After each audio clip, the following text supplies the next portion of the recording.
అంతర్జాతీయ జలవనరుల నిపుణులు ఆంధ్రప్రదేశ్ జీవనాడి పోలవరం ప్రాజెక్టును పరిశీలించారు. అమెరికా, కెనడా నుంచి వచ్చిన 4 నిపుణులు ప్రాజెక్టు వద్దకు చేరుకొని అక్కడి పరిసరాలను పరిశీలించి అధికారులతో మాట్లాడారు. అమెరికా నుంచి David P Paul, Gian Franco Di Cisco, Canada నుంచి రిచర్డ్ డానెల్లీ, సిన్హిమ్చ్ బెర్గర్ హాజరయ్యారు.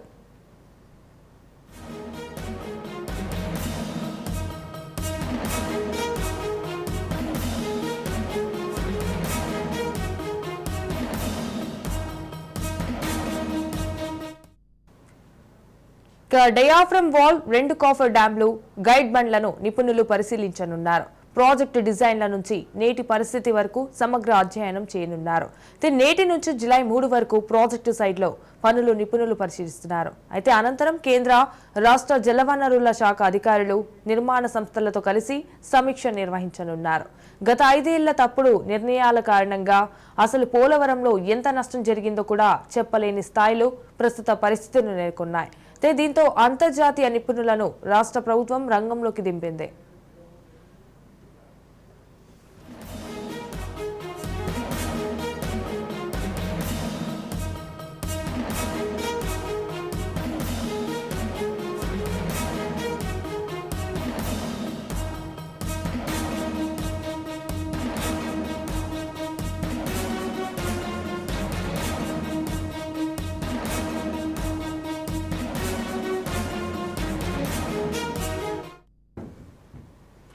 అంతర్జాతీయ జలవనరుల నిపుణులు ఆంధ్రప్రదేశ్ జీవనాడి పోలవరం ప్రాజెక్టును పరిశీలించారు. అమెరికా, కెనడా నుంచి వచ్చిన 4 నిపుణులు ప్రాజెక్టు వద్దకు చేరుకొని అక్కడి పరిసరాలను పరిశీలించి అధికారులతో మాట్లాడారు.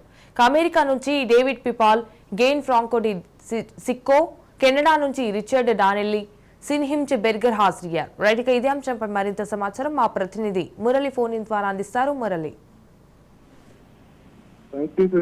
పోలవరం ప్రాజెక్టు వద్ద ప్రతి నిశ్చితంగా పరిశీలిస్తున్నారు. అంతర్జాతీయ నిపుణుల బృందం అని చెప్పొచ్చు. నిన్న ఢిల్లీలో ప్రాజెక్టు గురించి సమీక్షలో పాల్గొన్న కెనడా, యుఎస్ఏ నుంచి వచ్చిన నిపుణుల బృందం ఈ రోజు, రేపు క్షేత్రస్థాయిలో పరిశీలించేందుకు ప్రాజెక్టు వద్ద అణువును కూడా పరిశీలిస్తున్నారు. ఎగువ కాపర్ డ్యాము, దిగువ కాపర్ డ్యాము, అలాగే గైడ్ బండ్, కుంగిన గైడ్ బండ్, అలాగే ప్రతి అణువు కూడా పరిశీలిస్తూ కూడా అధికారులను అడిగి తెలుసుకుంటున్నారు. ప్రాజెక్టుకు సంబంధించి వివరాలను ప్రతిదీ కూడా అడిగి తెలుసుకుంటూ కూడా ముందుకు సాగుతున్నారు. ఈ రోజు, రేపు కూడా ప్రతి అణువును కూడా పరిశీలించి 2వ తారీఖు, 3వ తారీఖులో అలాగే ప్రాజెక్ట్ అధికారులు, కేంద్ర జలశక్తి సంఘం అధికారులు, అలాగే అంతర్జాతీయ నిపుణులు వీరందరితో కూడా 2 రోజుల పాటు సమావేశం కానున్నారు. ఈ సమావేశం అనంతరం అయితే ఒక క్లారిటీ వచ్చే అవకాశం ఉంది. దీనికి సంబంధించి పూర్తిగా ఇప్పటికే కేంద్ర జలశక్తి అధికారులు అయితే ఇప్పటికే ఒక నివేదిక ఇచ్చిన నేపథ్యంలో అంతర్జాతీయ నిపుణులు కూడా దీనిపై పూర్తిగా ఒక అధ్యయనం చేసి దీనిపై కూడా ఒక అవగాహనకు రానున్నారు.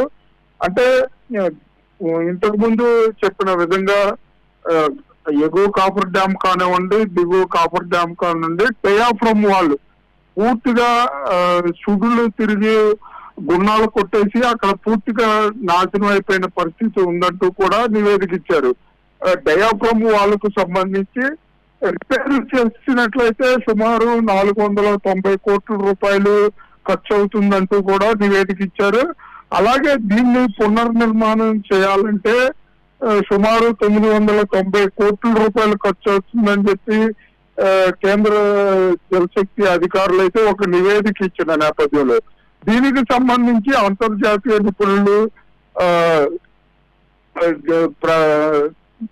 డ్యామ్ నిర్వహణ కానివ్వండి, డ్యామ్ నిర్మాణం గురించి కానివ్వండి, ఈ పూర్తిగా అడ్డంకులు ఉన్న నేపథ్యంలో సాంకేతికంగా వీటిలన్నిటిని ఎదుర్కొని ముందుకు సాగాలంటే ఏ విధమైన చర్యలు చేపట్టాలి, ఏ విధంగా చర్యలు తీసుకుంటే ప్రాజెక్టు ముందుకు వెళ్తుంది అనే దానిపైన కూడా ప్రతిదీ కూడా ప్రాజెక్ట్ అధికారులతోనూ అలాగే కాంట్రాక్ట్ ఏజెన్సీలు అయినటువంటి అధికారులతో కూడా ప్రతిదీ కూడా తెలుసుకుంటూ కూడా ముందుకు సాగుతున్న నేపథ్యం అయితే ఉంది. ఉదయం 9:30కి రోడ్డు మార్గంలో పోలవరం ప్రాజెక్టు చేరుకున్న అంతర్జాతీయ నిపుణుల బృందం అయితే ప్రతిదీ కూడా పరిశీలన చేస్తున్న పరిస్థితి అయితే ఇక్కడ చోటు చేసుకుంది సంజన.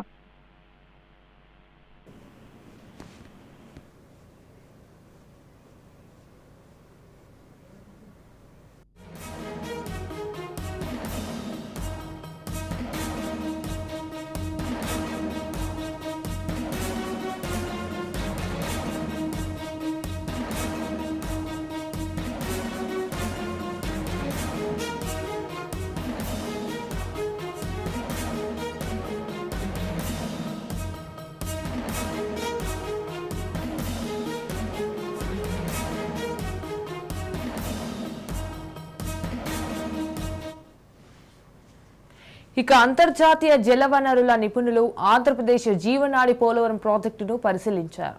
అమెరికా, కెనడా నుంచి వచ్చిన 4 నిపుణులు ప్రాజెక్టు వద్దకు చేరుకొని అక్కడి పరిసరాలను పరిశీలించి అధికారులతో మాట్లాడారు. అమెరికా నుంచి David P Paul, Gian Franco Di Sicco, Canada నుంచి Richard Danelli, Sean Hinchberger హాజరయ్యారు.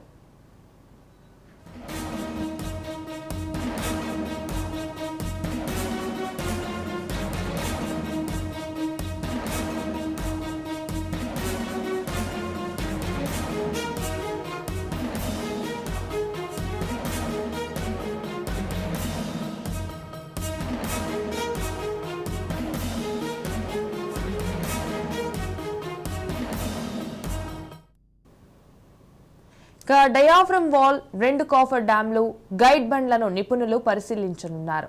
ప్రాజెక్టు డిజైన్ల నుంచి నేటి పరిస్థితి వరకు సమగ్ర అధ్యయనం చేయనున్నారు.